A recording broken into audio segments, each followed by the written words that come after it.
ಬಾಗಲಕೋಟೆ ಜಿಲ್ಲೆ ಕರ್ನಾಟಕ ಸರಕಾರ ಜಿಲ್ಲಾ ಪಂಚಾಯತ ಹಾಗೂ ತಾಲೂಕು ಪಂಚಾಯತ ಹುನಗುಂದ ವತಿಯಿಂದ ಹುನಗುಂದ ಇಲಕಲ್ಲ ತಾಲೂಕ ಗ್ಯಾರಂಟಿ ಯೋಜನೆಗಳ ಅನುಷ್ಠಾನ ಪ್ರಾಧಿಕಾರ ಸಮಿತಿ ಕಾರ್ಯಾಲಯದ ಉದ್ಘಾಟನಾ ಸಮಾರಂಭ ಹಾಗೂ ವಿಕಲಚೇತನರಿಗೆ ಸಾಧನ ಸಲಕರಣೆ ವಿತರಣೆ ಮತ್ತು ಶುದ್ಧ ಕುಡಿಯುವ ನೀರಿನ ಘಟಕದುದ್ಘಾಟನಾ ಸಮಾರಂಭವು ಹುನಗುಂದ ತಾಲೂಕ ಪಂಚಾಯತ ಕಾರ್ಯಾಲಯದಾವರಣದಲ್ಲಿ ಹಾಗೂ ಆಡಳಿತ ಮಂಡಳಿಯ ಪದಗ್ರಹಣ ಮತ್ತು ವೇದಿಕೆ ಕಾರ್ಯಕ್ರಮವು ಹುನಗುಂದ ಪಟ್ಟಣದ ಶ್ರೀಸಂಗಮೇಶ್ವರ ಕಲ್ಯಾಣ ಮಂಟಪದ ಸಭಾಂಗಣದಲ್ಲಿ ದಿನಾಂಕ ಜುಲೈ 12, 2025 ರಂದು ಅಪರಾಹ್ನ 12 ಗಂಟೆಗೆ ಶ್ರೀಗುರು ಮಹಾಂತ ಸ್ವಾಮಿಗಳ ದಿವ್ಯ ಸಾನ್ನಿಧ್ಯದಲ್ಲಿ ಹಾಗೂ ಕರ್ನಾಟಕ ವೀರಶೈವಲಿಂಗಾಯತ ಅಭಿವೃದ್ಧಿ ನಿಗಮದ ಅಧ್ಯಕ್ಷರು ಹಾಗೂ ಕ್ಷೇತ್ರದ ಶಾಸಕ ವಿಜಯಾನಂದೆಸ್ ಕಾಶಪ್ಪನವರರ ನೇತೃತ್ವದಲ್ಲಿ ಜರುಗಿತು. ಈ ಒಂದು ಕಾರ್ಯಕ್ರಮದಲ್ಲಿ ಶಾಸಕ ಕಾಶಪ್ಪನವರರು ಪಟಾಕಿ ಸಿಡಿತದಬ್ಬರದಲ್ಲಿ ಸ್ವಾಗತದೊಂದಿಗೆ ಹುನಗುಂದ ತಾಲೂಕ ಪಂಚಾಯತ ಆವರಣದಲ್ಲಿ ಪಂಚ ಗ್ಯಾರಂಟಿ ಕಾರ್ಯಾಲಯದ ಮತ್ತು ಶುದ್ಧ ಕುಡಿಯುವ ನೀರಿನ ಘಟಕದ ಉದ್ಘಾಟನೆ ಹಾಗೂ ವಿಕಲಚೇತನರಿಗೆ 1 ಸ್ಟಿಕ್, 2 ವಹೀಲ್ ಚೇರ, 2 ಕಮೋಡ ಚೇರ, 1 ವಾಟರ್ ಬೆಡ್, 1 ಸಿಪಿ ಚೇರ, 1 ಹೀನಾ ಸ್ಟಿಕ್, 6 ವಾಕರ್, 2 ಎಲ್ಬೋಕ್ ಚೇರ ಸೇರಿ ಒಟ್ಟು 16 ಅವಶ್ಯಕ ಪರಿಕರಗಳನ್ನು ವಿತರಿಸಿದರು. ನಂತರ ಜರುಗಿದ ಕಾರ್ಯಕ್ರಮದಲ್ಲಿ ಶಾಸಕ ಕಾಶಪ್ಪನವರರು ಉದ್ಘಾಟನೆ ಪರ ಹಾಗೂ ತಾಲೂಕ ಪಂಚಾಯತ ಕಾರ್ಯನಿರ್ವಾಹಕ ಅಧಿಕಾರಿಗಳಾದ ಮುರಳೀಧರ ದೇಶಪಾಂಡೆ ಪ್ರಾಸ್ತಾವಿಕ ಪರ ಹಾಗೂ ಜಿಲ್ಲಾ ಗ್ಯಾರಂಟಿ ಯೋಜನೆಗಳ ಅಧ್ಯಕ್ಷರಾದ ಎಸ್ಎಚ್ ಕಣ್ಣವರ ಅತಿಥಿಗಳ ಪರ ಹಾಗೂ ಪದಗ್ರಹಣ ಸ್ವೀಕರಿಸಿ ಇಲಕಲ್ಲ ತಾಲೂಕಿನ ಗ್ಯಾರಂಟಿ ಯೋಜನೆಗಳ ಅಧ್ಯಕ್ಷ ಮಹಾಂತೇಶ ಹನುಮನಾಳರು ಮಾತನಾಡಿ, ಮೊದಲಿಗೆ ಲಿಂಗೈಕ್ಯ ಸಚಿವರಾದ ಎಸ್ಆರ್ ಕಾಶಪ್ಪನವರರು ಸರ್ವರಿಗೂ ಸಮಪಾಲು ಸಮಬಾಳು ಎಂಬ ತತ್ವದಡಿಯಲ್ಲಿ ಹುನಗುಂದ ಮತಕ್ಷೇತ್ರದ ಸರ್ವೋತ್ಮುಖ ಬೆಳವಣಿಗೆಗೆ ಕೊಟ್ಟ ಕೊಡುಗೆಗಳನ್ನು ಸ್ಮರಿಸಿದರು. ನಂತರ ಚುನಾವಣೆಯಲ್ಲಿ ಎಸಿ ಅಧ್ಯಕ್ಷರಾದ ಮಲ್ಲಿಕಾರ್ಜುನ ಖರ್ಗೆ, ರಾಷ್ಟ್ರೀಯ ಕಾಂಗ್ರೆಸ್ ನಾಯಕರಾದ ಸೋನಿಯಾ ಗಾಂಧಿ, ಪ್ರಿಯಾಂಕಾ ಗಾಂಧಿ, ರಾಹುಲ ಗಾಂಧಿರು ಸರ್ವೋಜನ ಸುಖಿನೋ ಭವಂತು ಎಂಬ ಕಾಂಗ್ರೆಸ್ ಪಕ್ಷದ ತತ್ವ ಸಿದ್ಧಾಂತದಡಿಯಲ್ಲಿ ಕಂಡ ಆಶಯದಂತೆ ನುಡಿದಂತೆ ನಡೆದುಕೊಂಡ ಸರ್ಕಾರೆಂದರೆ ಮುಖ್ಯಮಂತ್ರಿ ಸಿದ್ದರಾಮಯ್ಯನವರ ಹಾಗೂ ಡಿಸಿಎಂ ಡಿಕೆ ಶಿವಕುಮಾರ ನೇತೃತ್ವದ ಕಾಂಗ್ರೆಸ್ ಸರಕಾರವಾಗಿದೆ ಎಂದು ಬಣ್ಣಿಸಿದರು. ನಂತರ ಮಾಜಿ ಪ್ರಧಾನಿ ಶ್ರೀಮತಿ ಇಂದಿರಾ ಗಾಂಧಿಯವರು 20 ಅಂಶಗಳ ಕಾರ್ಯಕ್ರಮದಲ್ಲಿ ಗರೀಬಿ ಹಟಾವೋ ಎಂಬ ಘೋಷಣೆಯೊಂದಿಗೆ ರೋಟಿ, ಕಪಡ, ಮಕಾನ್ ಎಂಬ ಜನತೆಯ ಜೀವನಾವಶ್ಯಕತೆಯ ಮೂಲಸೌಕರ್ಯ ಕಲ್ಪಿಸಿ ಬಡತ ನಿರ್ಮೂಲನೆ ಮಾಡಿದ್ದನ್ನು ಪ್ರಸ್ತಾಪಿಸಿದರು. ನಂತರ 1400 ವರ್ಷಗಳ ಪೂರ್ವದಲ್ಲಿ ಮೊಹಮ್ಮದ ಪೈಗಂಬರರು ಹಾಗೂ 12ನೇ ಶತಮಾನದ ಬಸವಣ್ಣನವರು ಮಹಿಳೆಯರಿಗೆ ಗೌರವಯುತ ಬದುಕು ಹಾಗೂ ಸ್ಥಾನಮಾನ ಕೊಟ್ಟಂತೆ ಕಾಂಗ್ರೆಸ್ ಸರಕಾರವು ಸರಿಸಮಾನ ಸ್ಥಾನ ನೀಡಿದೆ ಎಂದರು. ನಂತರ ಹುನಗುಂದ ಮತ್ತು ಇಲಕಲ್ಲ ತಾಲೂಕುಗಳ 2 ವರ್ಷಗಳ ಪಂಚ ಗ್ಯಾರಂಟಿಗಳ ಮಾಹಿತಿ ನೀಡುತ್ತಾ ಶಕ್ತಿ ಯೋಜನೆಯಲ್ಲಿ ಉಭಯ ತಾಲೂಕುಗಳು ಸೇರಿ ಒಟ್ಟು 2,50,88,648 ಮಹಿಳೆಯರು ಪ್ರಯಾಣ ಬೆಳೆಸಿದ ವೆಚ್ಚ 92,78,95,916 ರೂಪಾಯಿಗಳಷ್ಟಾದರೆ ಗೃಹಲಕ್ಷ್ಮಿ ಯೋಜನೆಗೆ 67,728 ಫಲಾನುಭವಿಗಳಿಗೆ 167,28,81,600 ವೆಚ್ಚವಾಗಿದ್ದು ಹಾಗೂ ಗೃಹಜ್ಯೋತಿಗೆ 70,425 ಫಲಾನುಭವಿಗಳಿಗೆ 54,56,85,386 ವೆಚ್ಚಗೊಂಡ ಹಾಗೂ ಅನ್ನಭಾಗ್ಯದಲ್ಲಿ 62,874 ಫಲಾನುಭವಿಗಳಿಗೆ 63,21,21,393 ರೂಪಾಯಿಗಳು ಖರ್ಚುವಾಗಿದನ್ನು ಹಾಗೂ ಯುವನಿಧಿಗೆ 1,350 ಫಲಾನುಭವಿಗಳಿಗೆ 2,62,63,695 ರೂಪಾಯಿಗಳು ಖರ್ಚು ವೆಚ್ಚವಾದ ವರದಿಯನ್ನು ಪ್ರತ್ಯೇಕ ತಾಲೂಕವಾರು ಅಂಕಿಅಂಶವುಳ್ಳ ವರದಿಯನ್ನು ಶಾಸಕ ಕಾಶಪ್ಪನವರರು ಮಂಡಿಸಿದರು. ನಂತರ ನರೇಂದ್ರ ಮೋದಿ ನೇತೃತ್ವದ ಬಿಜೆಪಿ ಸರ್ಕಾರವು ಸಾಂವಿಧಾನಿಕ ಸಿಬಿಐ ಇಡಿ ಸಂಸ್ಥೆಗಳನ್ನು ದುರ್ಬಳಕೆ ಮಾಡಿಕೊಂಡು ಬಿಜೆಪೇತರ ರಾಜ್ಯ ಸರ್ಕಾರಗಳನ್ನು ಅಸ್ಥಿರಗೊಳಿಸುತ್ತಿರುವುದಕ್ಕೆ ಹಾಗೂ ಕಾಂಗ್ರೆಸ್ ಪಕ್ಷದ ಗ್ಯಾರಂಟಿ ಯೋಜನೆಗಳನ್ನು ನಕಲು ಮಾಡಿ ಬಿಜೆಪಿ ಸರ್ಕಾರಿರುವ ರಾಜ್ಯಗಳಲ್ಲಿ ಜಾರಿ ಮಾಡಿ ತಮ್ಮ ಯೋಜನೆ ಎಂದು ಬಿಂಬಿಸುತ್ತಿರುವುದಕ್ಕೆ ಕಿಡಿಕಾರಿದರು. ನಂತರ ಶಾಸಕ ಕಾಶಪ್ಪನವರು ತಮ್ಮ ವಾಗ್ದಾಳಿ ಮುಂದುವರೆಸಿ, ರಾಜ್ಯದಲ್ಲಿ ಕಳೆದ ಬಿಜೆಪಿ ಸರ್ಕಾರವು 600 ಭರವಸೆಗಳಲ್ಲಿ ಕೇವಲ 105 ಆಶ್ವಾಸನೆಗಳಿಗೆ ಸೀಮಿತವಾದರೆ ಹಿಂದಿನ ಕಾಂಗ್ರೆಸ್ ಸರ್ಕಾರವು 168 ಭರವಸೆಗಳಲ್ಲಿ 165 ಈಡೇರಿಸಿ ಇಚ್ಛಾಶಕ್ತಿ ಬದ್ಧತೆಯನ್ನು ಪ್ರದರ್ಶಿಸಿದೆ ಎಂದರು. ನಂತರ ಪ್ರಧಾನಿ ನರೇಂದ್ರ ಮೋದಿರಿಗೆ ಪ್ರಶ್ನಿಸುತ್ತಾ ಕಾಂಗ್ರೆಸ್ ಸರ್ಕಾರವು 1947ರಿಂದ 2014ರವರೆಗೆ 53 ಲಕ್ಷ ಕೋಟಿ ಸಾಲ ಮಾಡಿದರೆ ಬಿಜೆಪಿ ಸರ್ಕಾರವು ಕೇವಲ 15 ವರ್ಷಗಳಲ್ಲಿ 2 ಲಕ್ಷ ಕೋಟಿ ಸಾಲ ಮಾಡಿ ದಿನಬಳಕೆ ವಸ್ತುಗಳ ಬೆಲೆ ಗಗನಕ್ಕೇರಿಸಿ ಜನಸಾಮಾನ್ಯರ ಬದುಕಿಗೆ ಬರೆಳೆದಿದೆ. ಹಾಗೂ ಬೋಗಸ ಯೋಜನೆಗಳಿಂದ ಆರ್ಥಿಕವಾಗಿ ದೇಶವನ್ನು ದಿವಾಳಿ ಅಂಚಿನಲ್ಲಿ ತಂದಿರಿಸಿದೆ ಎಂದರಲ್ಲದೆ, ಎಲ್ಲಿದೆ ನಿಮ್ಮ ಸಬ್ಕಾ ಸಾಥ್ ಸಬ್ಕಾ ವಿಕಾಸ್ ಎಂದು ಪ್ರಶ್ನಿಸುತ್ತಾ ಸಬ್ಕಾ ಸತ್ಯಾನಾಶವಾಗಿದೆ ಎಂದು ತಮ್ಮಾಕ್ರೋಶ ಹೊರಹಾಕಿದರು. ನಂತರ ಜನತೆಯು ಯಾವ ಸರ್ಕಾರವು ದೇಶಕ್ಕೆ ಸುಭದ್ರತೆ ನೀಡುವುದನ್ನು ಅರ್ಥೈಸಿಕೊಳ್ಳುವಂತೆ ಕರೆ ನೀಡಿದರು. ನಂತರ ಹುನಗುಂದ ತಾಲೂಕಿನ ಪಂಚ ಗ್ಯಾರಂಟಿಗಳ ಅಧ್ಯಕ್ಷ ಸ್ಥಾನವನ್ನು ಪದಗ್ರಹಣ ಮಾಡಿದ ನೂರಂದಗೌಡ ಕಲ್ಗೂಡಿರಿಗೆ ಮತ್ತು ಇಲಕಲ್ಲಿನ ಗ್ಯಾರಂಟಿಗಳ ಅಧ್ಯಕ್ಷರು ಕುರ್ಚಿಗೆ ಅಂಟಿಕೊಳ್ಳದೆ ಗ್ರಾಮ ಪಂಚಾಯತ ಸ್ತರದಲ್ಲಿ ಈ ಪಂಚ ಗ್ಯಾರಂಟಿಗಳಿಂದ ವಂಚಿತಗೊಂಡ ಸಂತ್ರಸ್ತರಿಗೆ ಸಾಮಾಜಿಕ ನ್ಯಾಯ ದೊರಕಿಸುವ ಪ್ರಾಮಾಣಿಕ ಕೆಲಸ ನಿಮ್ಮದಾಗಬೇಕೆಂದು ಕಿವಿಮಾತು ಹೇಳಿದರು. ನಂತರ ಶ್ರೀಗಳು ಆಶೀರ್ವಚನ ನೀಡಿದರು.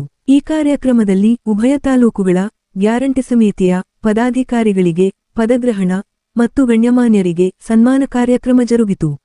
ಹಾಗೂ ತಾಲೂಕು ಪಂಚಾಯತ ಸಹಾಯಕಾಧಿಕಾರಿಗಳಾದ ಕೃಷ್ಣಾಜಿ ಪವಾರ ಹಾಗೂ ಶಿಕ್ಷಕರಾದ ಸಿವಾಯ್ ಕುರಿರು ನಿರೂಪಿಸಿದರೆ, ಹುನಗುಂದ ಪುರಸಭೆ ಅಧ್ಯಕ್ಷೆ ಶ್ರೀಮತಿ ಭಾಗ್ಯಾಶ್ರೀ ರೇವಡಿ, ಇಲಕಲ್ಲ ನಗರ ಸಭೆ ಅಧ್ಯಕ್ಷೆ ಶ್ರೀಮತಿ ಸುಧಾರಾಣಿ ಸಂಗಮ, ತಾಲೂಕ ಪಂಚಾಯತ ಕಾರ್ಯನಿರ್ವಾಹಕ ಅಧಿಕಾರಿಗಳಾದ ಸೋಮಲಿಂಗಪ್ಪ ಅಂಟರತಾನಿ ಸೇರಿದಂತೆ ಕಾಂಗ್ರೆಸ್ ಪಕ್ಷದ ಮುಖಂಡರು ವೇದಿಕೆ ಅಲಂಕರಿಸಿದ್ದರು. ಹಾಗೂ ಉಭಯ ತಾಲೂಕು ಪಂಚಾಯತಗಳ ಸಿಬ್ಬಂದಿಗಳು, ಪಿಡಿಒಗಳು ಹಾಗೂ ಕಾಂಗ್ರೆಸ್ ಪಕ್ಷದ ಕಾರ್ಯಕರ್ತರು ಮತ್ತು ಸಾರ್ವಜನಿಕರು ಸಹಸ್ರಾರು ಸಂಖ್ಯೆಯಲ್ಲಿ ಉಪಸ್ಥಿತರಿದ್ದರು. Loknayak Kannada news bureau report Hungund. Rajnath Singh ಭೇಟಿಯಾಗಿದ್ದಾರೆ. ನಮ್ಮ ಉಪಮುಖ್ಯಮಂತ್ರಿಗಳು ಇವತ್ತು ಪ್ರಹ್ಲಾದ್ ಜೋಶಿ ಅವರು ಭೇಟಿಯಾಗಿದ್ದಾರೆ. ಅನೇಕ ಕಾರ್ಯಕ್ರಮದ ನಿಮಿತ್ತ, ಅಭಿವೃದ್ಧಿ ನಿಮಿತ್ತ ಹೋಗ್ತಾ ಇರ್ತಾರೆ ಡೆಲ್ಲಿಗೆ ಹೋದಾಗ ಒಂದ್ಸರಿ ಒಂದು ಹೊಸ ಸುದ್ದಿ ನೀವು ಮಾಧ್ಯಮದವರು ಹರಡಿಸ್ತೀವಿ. ಏನೋ ಮುಖ್ಯಮಂತ್ರಿ ಬದಲಾವಣೆ ಮತ್ತು ಬದಲಾವಣೆ, ಅವ್ರು ಬರ್ತಾರೆ ಇವ್ರು ಬರ್ತಾರೆ, ಹೂವಾಗಳಿರಲ್ಲ, ಏನೂ ಆಗೋದಿಲ್ಲ. ಅದು ಆಗೋ ಟೈಮ್ಗೆ ಆಗುತ್ತೆ, ಏನಾಗಬೇಕು ಅದು ಆಗೇ ಆಗುತ್ತೆ, ಅದನ್ನು ಯಾರು ನಿಲ್ಲಿಸೋಕ್ಕಾಗುತ್ತೆ. ಆದರೆ ಸುಮ್ಮನೆ ಈ ಹೂವಾಗಳಂತರ ಜನರನ್ನು, ಕಾರ್ಯಕರ್ತರನ್ನ ಇವತ್ತು ಮನಸ್ಕರಿಸುವಂಥ ಕೆಲಸ ಆಗ್ತಾ ಇದೆ. ಅದು ಆಗಬಾರ್ದು. ಕೆಲವೊಂದಿಷ್ಟು ಶಾಸಕರೀಗ ಹುಸೇನವರು ಈಗ ಸಿಎಂ DK ತಪ್ಪಿದೆ. 5 ವರ್ಷ ಸಮರ್ಪಕವಾಗಿ ಇವತ್ತು ಸರ್ಕಾರವನ್ನು ನಡೆಸಿದಂಥ ಅವ್ರು ಹೇಳ್ತಾರೆ ಮಾಡಿದ ತಪ್ಪಿತ್ತು. ಅದರಲ್ಲಿ ಏನು ಸುಮ್ಮನೆ ಅವ್ರವ್ರ ವೈಯಕ್ತಿಕ ಅಭಿಪ್ರಾಯ, ಅವರವರ ವಿಚಾರಗಳನ್ನು ಹಂಚ್ಕೊತಾ ಇರ್ತಾರೆ. ಹಂಚ್ಕೊಂಡ ತಕ್ಷಣ ಇದು ಹೈಕಮಾಂಡ್ ಕೇಳ್ಬೇಕಾ? ವರಿಷ್ಠರು ಅಂತಿದ್ದಾರೆ. ಆ ವರಿಷ್ಠರು ಏನು ನಿರ್ಣಯ ತೆಗೆದುಕೊಳ್ತಾರೆ, ಸೂಕ್ತ ಸಮಯಕ್ಕೆ ತೆಗೆದುಕೊಳ್ತಾರೆ. ಅದು ಆಗೋದು ಮುಂದೆ ಬದಲಾವಣೆಗಳು ಆಗಬೇಕು. ಏನು ಇವತ್ತು ಏನೇನು ಆಗಬೇಕಾಗಿದೆ, ಮಂತ್ರಿ ಸಂಪುಟ ವಿಸ್ತರಣೆ ಆಗಬೇಕಾಗಿದೆ, ಅದೆಲ್ಲ ಇದ್ದಾವೆ. ಮುಖ್ಯಮಂತ್ರಿಗಳು ಕೂಡ ಹೇಳಿದ್ದಾರೆ, ಸ್ವಲ್ಪ ಕಾಲಾವಕಾಶ ಕೊಟ್ಟು ಮಾಡ್ತೀವಿ ಅಂತ. ಅದು ಆಗುತ್ತೆ. ಅಲ್ಲ, DK ಶಿವಕುಮಾರ್ ಅವರು ಹೆಚ್ಚಿನ ಶಾಸಕರ ಬೆಂಬಲ ಇಲ್ಲ ಅಂತ. We believe in High Command. We trust in High Command. Whatever High Command says, we listen. All the MLAs. ಇವತ್ತು 140 ಜನ ಆಗಿರ್ಬೋದು, 150 ಜನ ಶಾಸಕರು ಇರ್ಬೋದು. ಆ ಬದ್ಧತೆ, ಶಿಸ್ತು ಯಾವ ಪಕ್ಷದಲ್ಲಿ ಕಾಣ್ತೀರಂದ್ರೆ ಅದು ಕಾಂಗ್ರೆಸ್ಸಲ್ಲಿ ಮಾತ್ರ. ಹೈಕಮಾಂಡ್ ಏನು ಆದೇಶ ಕಳಿಸುತ್ತೆ ಆ ಆದೇಶದಂತೆ ನಾವು ನಡೆಯೋದು. ಅದರಲ್ಲಿ ಏನೇನೂ ಬದಲಾವಣೆ ಆಗೋದಿಲ್ಲ.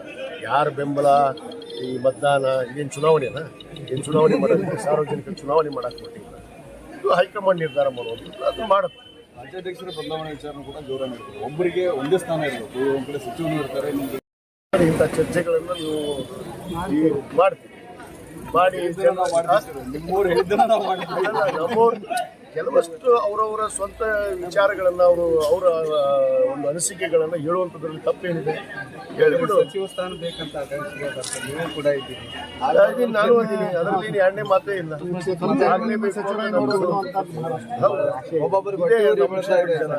ಬಹಳಷ್ಟು ಜನ ನಮ್ಮ ಹಿರಿಯರು ಎಲ್ಲರೂ ಹೋಗಿ ಹೇಳಿದ್ದಾರೆ. ಇದೇ ನಾನು ಕೂಡ ಆಕಾಂಕ್ಷಿದ್ದೀನಿ. ಅದರಲ್ಲಿ ಎರಡನೇ ಮಾತಿಲ್ಲ. ನನಗೊಂದು ಅವಕಾಶ ಕೊಡ್ರಿ ಅಂತ ಕೇಳ್ತೀನಿ. ಕೊಟ್ಟರೆ ನೀವು ಸಚಿವರಾದ್ರೆ ಯಾರಿಗೆ ಗೊತ್ತು? ಹೊಟ್ಟಿ ಊರಿಗೋಸ್ಕರ ನಾವು ಮಾಡ್ತೇವೆ. ಹೊಟ್ಟಿ ಉಳಿಸ್ಕೋದಕ್ಕೋಸ್ಕರ ನಾನು ಸಚಿವ ಆಗ್ತಾಯಿದ್ದೆ. ಯಾರಿಗೂ ಉಳಿಸ್ಬೇಕು ಅನ್ನೋ ಉದ್ದೇಶ ಇಲ್ಲ. ನಾನು ದೇಶದ ರಾಜಕಾರಣಿ ಅಲ್ಲ. ನಾನು ದ್ವೇಷವನ್ನು ಬಿಟ್ಬಿಟ್ಟಿದ್ದೀನಿ. ಭಾಳ ದ್ವೇಷವನ್ನು ಬಿಟ್ಟಿದ್ದೀನಿ. ಒಬ್ಬ ಸಾಮಾನ್ಯ ಕಾರ್ಯಕರ್ತ ನಮ್ಮ ಪಕ್ಷದಲ್ಲಿ 50 ವರ್ಷಗಳ ನಂತರ ನಮ್ಮ ಬಳಿತನ ಕಾಂಗ್ರೆಸ್ನಲ್ಲಿ ತಂದೆಯವರು, ತಾಯಿಯವರು, ನಾನು ಆ ಒಂದು ರೀತಿಯಲ್ಲಿ ನನಗೂ ಕೂಡ ಅವಕಾಶ ಕೊಟ್ಟರೆ ನಾನು ಸಮರ್ಪಕವಾಗಿ ಪಕ್ಷವನ್ನು ಸಂಘಟನೆ ಮಾಡ್ತೀನಿ. ರಾಜ್ಯಾದ್ಯಂತ ಇವತ್ತು ಸಂಘಟನೆ ಮಾಡೋದಕ್ಕೆ ನನಗೂ ಆಗುತ್ತೆ, ಅನುಕೂಲ ಆಗೋದು ಅಂತ ಹೇಳ್ತಾರೆ. ಇತ್ತೀಚೆಗೆ ಅದೇ ತಂತ್ರವನ್ನು ಹೂಡ್ತಾ ಇದ್ದಾರೆ. ನಾವು ಮರಕ್ಕೆ ಸರ್ಕಾರ ಬರ್ತೇವೆ, ಅಲ್ಲಿ ಯಾರನ್ನೋ ಎತ್ತಿ ಕಟ್ಟುವುದು, ಅದು ಸರ್ಕಾರ ಬಿಡಿಸೋದಕ್ಕೆ ಇವರೇ ಪ್ರಯತ್ನ ಮಾಡ್ತಾ ಇದ್ದಾರೆ. ಇದು ಬಹಳ ಸ್ಪಷ್ಟವಾದ ಪ್ರಯತ್ನ ಮಾಡ್ತಾ ಇದ್ದಾರೆ. ಈಗ ನೋಡ್ತಿದ್ದೀರಿ, ಇಡಿ ದಾಳಿ, CBI ದಾಳಿ ಇವೆಲ್ಲ ಯಾಕೆ ಆಗ್ತಾ ಇದ್ದಾವೆ? ಇದು ಹೆದರಿಕೆ, ನಮ್ಮ ಶಾಸಕರಿಗೆ ಎದುರಿಸೋದು. ನೀವು BJPಗೆ ಬರಲಿಲ್ಲ ಅಂದ್ರೆ ನಾವು ನಿಮ್ಮನ್ನ ಇಡಿ ದಾಳಿ ಮಾಡ್ತೀವಿ, CBI ದಾಳಿ ಮಾಡ್ತೀವಿ, ಇದು ಎಲ್ಲ ಶಾಸಕರಿಗೂ ಭಯ ಇದೆ. ನಾನು ಹಿಡ್ಕೊಂಡೇ ಇದೆ. ಅದು ನನಗೆ ಏನು ಬೇಕಾದ್ರೆ ಕಿತ್ಕೊಳ್ಳೋರು, IDR ಮಾಡಲಿ, IBR ಮಾಡಲಿ, ನಾನು ಅದಕ್ಕೆ ಸಜ್ಜೆ. ನೀವು ನಮ್ಮ ಪಕ್ಷಕ್ಕೆ ಬರಲಿಲ್ಲ ಅಂತಂದ್ರೆ ನಾವು ನಿಮ್ಮನ್ನ ಇಡಿ ದಾಳಿ ಮಾಡಿಸ್ತೀವಿ, CBI ದಾಳಿ ಮಾಡಿಸ್ತೀವಿ, ನಿಮ್ಮ ಅಕ್ರಮ ಆಸ್ತಿ ಅಲ್ಲ, ಅದಕ್ಕೆ ನಾ ಬಗ್ಗೋದಿಲ್ಲ, ಜಗ್ಗೋದಿಲ್ಲ. ನನ್ನ ಹತ್ರ ಏನು ಇದ್ರು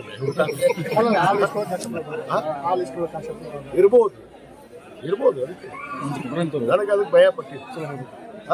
ಅವ್ರು ಮಾಡ್ತಾ ಇದ್ದಾರೆ, ನೀವು ನೋಡ್ತಾ ಇದ್ದೀರಿ. ಈಗ ನಮ್ಮ ಮೊನ್ನೆ ಬಳ್ಳಾರಿ ನಮ್ಮ ಶಾಸಕರ ಮೇಲೆ ಮಾಡಿದ್ವಿ, ಭರತ್ ರೆಡ್ಡಿ ಮೇಲೆ ಮಾಡಿದ್ವಿ, ನಮ್ಮ ತುಕಾರಾಮ್ ಮೇಲೆ ಮಾಡಿದ್ವಿ. ಇವೆಲ್ಲ ಮಾಡ್ತಾ ಇದ್ದಾರೆ. ನಮ್ಮ ಇವ್ರ ಮೇಲೆ, ಯಾರು ನಮ್ಮ ನಾಗೇಂದ್ರ ಅವ್ರ ಮೇಲೆ. ಇವೆಲ್ಲ ಉದ್ದೇಶಪೂರ್ವಕವಾಗಿ ದ್ವೇಷ ರಾಜಕಾರಣ ಅಂತ, ಕುತಂತ್ರ ರಾಜಕಾರಣ ಅಂತ. ಅವ್ರ ತಾಕತ್ತು ದಮ್ ಇದ್ರೆ ಜನರ ಮಧ್ಯೆ ಬರಲಿ, ಮತ್ತೆ 28ಕ್ಕೆ ತೋರಿಸ್ತೀವಿ. ಎಲ್ಲ ರಾಜಕೀಯ ವಿದ್ಯಮಾನಗಳ ಮಧ್ಯೆ CM ಅವರು 5 ವರ್ಷ ಪೂರೈಸ್ತಾರೆ ಅಂತ ವಿಶ್ವಾಸ ಐತೆ ಸಮರ್ಪಕವಾದ ನಾಯಕರು, ಅದರಲ್ಲಿ ಎರಡನೇ ಮಾತು ನಿಭಾಯಿಸ್ತಾರೆ. ಅವ್ರು ಕುರ್ಚಿನ ಜಗ್ಗಾಕತ್ತಾರ ಸರ್ ನಿಮ್ಮೂರು.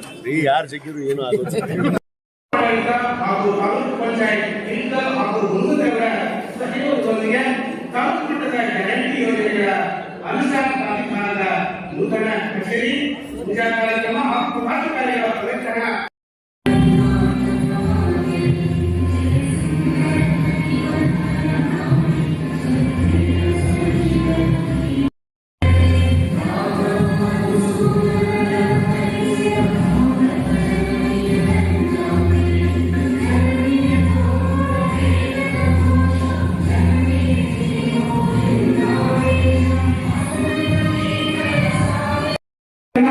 ಈ ಒಂದು ಭವ್ಯವಾದ ವೇದಿಕೆಗೆ ಆತ್ಮೀಯವಾಗಿರ್ತಕ್ಕಂಥ ಶರಣ ಸ್ವಾಗತವನ್ನು ಬಯಸ್ತಾ ಇದ್ದೇವೆ.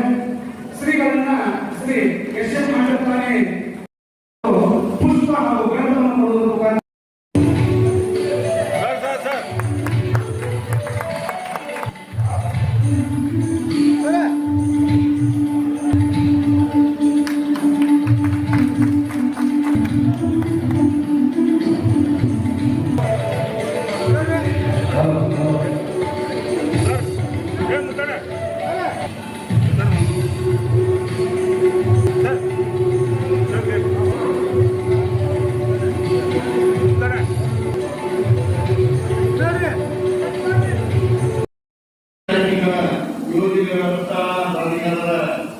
ಮುಖಾಂತರ ಮತ್ತು ಹುಡುಗದ ಕಚೇರಿಗಳ ಉದ್ಘಾಟನಾ ಸಮಾರಂಭ ಹಾಗೂ ನಮ್ಮ ತಾಲೂಕು ಪಂಚಾಯಿತಿಯ ವಿದ್ಯಾರ್ಥಿಗಳಿಗೆ ಸೈಕಲ್ಗಳ ದ್ವಿಚಕ್ರ ಸೈಕಲ್ಗಳ ವಿತರಣೆ ಕಾರ್ಯಕ್ರಮ.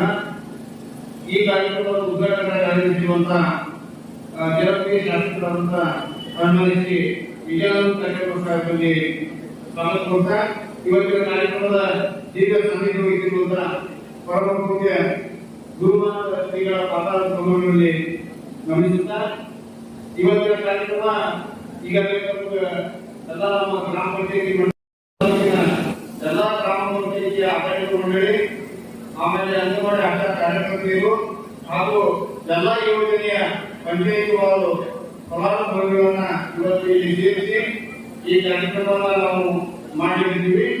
ಈ ಕಾರ್ಯಕ್ರಮದ ಬಗ್ಗೆ ಹೆಚ್ಚಿನ ಮಾಹಿತಿಯನ್ನ ಮಾನ್ಯ ಈಗ ಸುಮಾರು 2 ತಾಲೂಕುಗಳಲ್ಲಿ ಎಷ್ಟು ಜನ ಫಲಾನುಭವಿಗಳಿದ್ದಾರೆ ಅದೇನು ಅನ್ನೋದನ್ನ ಮಾನ್ಯ ಶಾಸಕರು ತಮ್ಮ ಭಾಷಣದಲ್ಲಿ ಮಂಡಿಸಲಾದ ವಿನಂತಿ ಮಾಡಿಕೊಂಡು ಈ ಕಾರ್ಯಕ್ರಮಕ್ಕೆ ಬಂದಂತ ವೇದಿಕೆ ಮೇಲೆ ರಾಜ್ಯದಾದಂತ 2 ತಾಲೂಕಿನ ಪಾಲ್ಗೊಂಡು ಹಾಗೂ ಎಲ್ಲ ತಾಲೂಕಿನ ಗ್ಯಾರಂಟಿ ಯೋಜನೆಗಳ ಅನುಷ್ಠಾನ ಪ್ರಾಧಿಕಾರದ ಅಧ್ಯಕ್ಷರಾಗಿರ್ತಕ್ಕಂಥ ಸನ್ಮಾನ್ಯ ಶ್ರೀ ಮಹೇಶ್ ಸಾಗರ್ ಇವರು ಇಬ್ಬರು ಅಧ್ಯಕ್ಷರುಗಳಿಗೆ ನಮ್ಮ ಜನಪ್ರಿಯ ಶಾಸಕರು ಹಾಗೂ ವೇದಿಕೆಯ ದೀರ್ಘ ಸಾನ್ನಿಧ್ಯ ವಹಿಸಿಕೊಂಡಿರ್ತಕ್ಕಂಥ ಶ್ರೀಗಳ ಸಹಯೋಗದೊಂದಿಗೆ ವೇದಿಕೆಯ ಅಧ್ಯಕ್ಷರಾಗಿರ್ತಕ್ಕಂಥ ಗಣ್ಯಮಾನ್ಯರ ಒಂದು ಸಮ್ಮುಖದಲ್ಲಿ ಈಗ ಪ್ರವರ್ತನೆ ಕಾರ್ಯಕ್ರಮ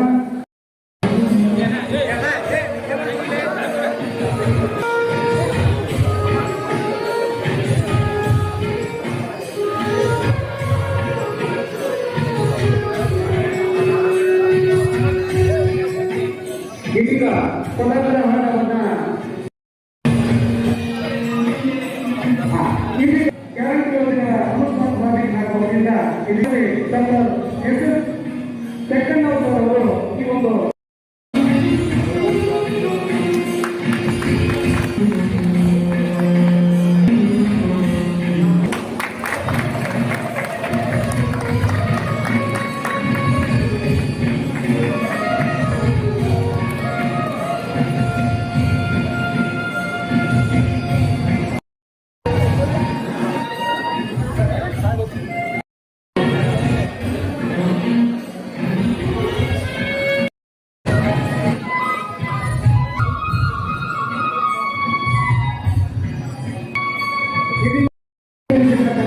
ಎಲ್ಲ ಪ್ರಾಧಿಕಾರ ಸಮಿತಿಯ ಸದಸ್ಯರಿಗೆ ಉತ್ತಮ ಅಭಿನಂದನೆಗಳು. ದಯವಿಟ್ಟು ಪ್ರಾಧಿಕಾರ ಸಮಿತಿ ಎಲ್ಲ ಸಹೋದರರಿಗೆ ಉತ್ತಮ ಅಭಿನಂದನೆಗಳು. ಯಾವಾಗ ಕರ್ನಾಟಕದಲ್ಲಿ ಕಾಂಗ್ರೆಸ್ ಸರ್ಕಾರ ಅಧಿಕಾರಕ್ಕೆ ಬರುವ ವೇಳೆಯಲ್ಲಿ ಜನರಿಗೆ ಏನು ಆಶ್ವಾಸನೆಯನ್ನು ಕೊಟ್ಟಿರ್ತಾರ ಅವೆಲ್ಲ ಬರುವುದಾಗಿ ಮಹಿಳೆ ಅನ್ನಭಾಗ್ಯ ಯೋಜನೆ 10 ಕೆಜಿ ಅಕ್ಕಿಯನ್ನು ಕೊಡುವಂಥದ್ದು, ಅಕ್ಕಿಯ ಮುದ್ರೆಗೆ ಸಾಧನೆಗಳಾದಾಗ ಹಣವನ್ನು ಕೊಟ್ಟುವಂಥದ್ದು, ಜೊತೆಗೆ ಗೃಹ ಜ್ಯೋತಿ ಯೋಜನೆ ನಮಗೆಲ್ಲ ಗೊತ್ತಿದೆ. ಈ ಗೃಹ ಜ್ಯೋತಿ ಯೋಜನೆಗೆ 200 ಯೂನಿಟ್ವರೆಗೆ ಉಚಿತ ವಿದ್ಯುತ್ ಅನ್ನು ಪೂರೈಸುವ ಮೂಲಕ ಈ ತಾಲೂಕಿನಲ್ಲಿ ಎಷ್ಟು ಜನ ಅದನ್ನು ಪಡ್ಕೊಂಡಿದ್ದಾರೆ ಅನ್ನೋದನ್ನ ಮಾಹಿತಿಯನ್ನು ಸಾಹಿತ್ಯ ಕೊಡ್ತಾರೆ.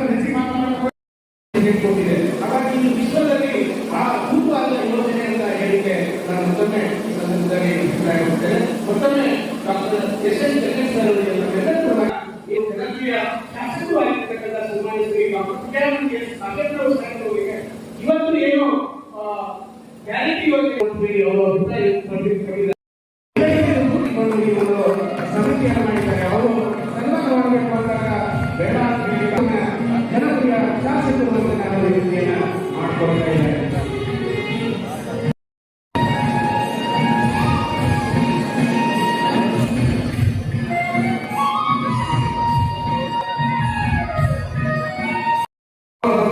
ಸನ್ಮಾನ್ಯ ಶ್ರೀ ಯಾಕಪ್ಪ ಅಂತಂದ್ರೆ ಒಂದು ಕಾಶ್ಯಪರವರ ಮನೆತನ ಈ ಒಂದು ರಾಜಕೀಯದಲ್ಲಿದ್ದು ಸುಮಾರು 50 ವರ್ಷಗಳಾದವು. ನಾವು ಸಾಹೇಬರು ಎಸ್ ಆರ್ ಕಾಶ್ಯಪ್ ಅವರು ಪ್ರದೇಶ ಎಸ್ ಆರ್ ಕಾಶ್ಯಪ್ ಅವರು ಪ್ರಥಮ ಚುನಾವಣೆಯಲ್ಲಿ ಸ್ಪರ್ಧೆ ಮಾಡಿದ್ರು. ಅವಾಗ ನಾವು ಚಿಕ್ಕವರಿದ್ವಿ.